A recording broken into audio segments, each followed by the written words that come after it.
DJ विकास DJ विकास।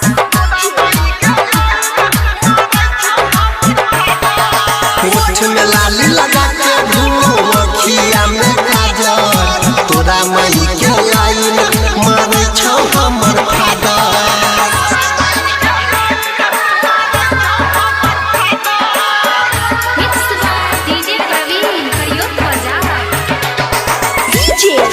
विकास DJ विकास।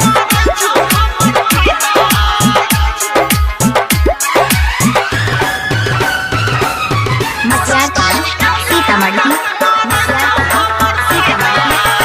मारो ये style ये छौन कंट्रोल में डाल तो जवानी अगिया लग तो पेट्रोल में हिप्पी कटने छौ छौन कंट्रोल में डाल तो जवानी अगिया लग तो पेट्रोल में।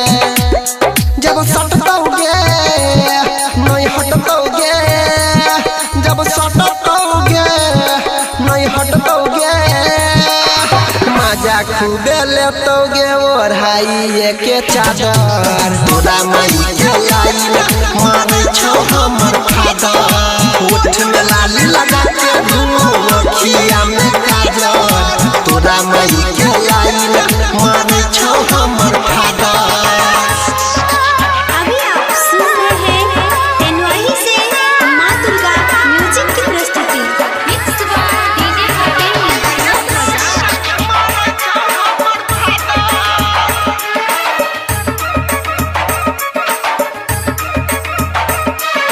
डीजे विकास डीजे विकास।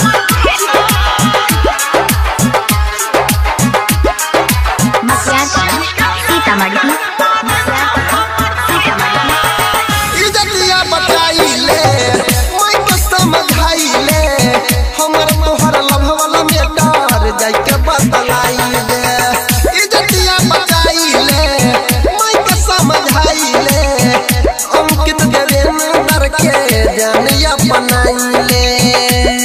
जब सटतोगे नहीं हटतोगे जब सटतोगे नहीं हटतोगे मजा खूबे लेतोगे ओढ़ाई के चादर तोरा मई के लाइन मारे छौ हमर फादर। होठ में लाली लगा के घूम अखिया में काजल तोरा मई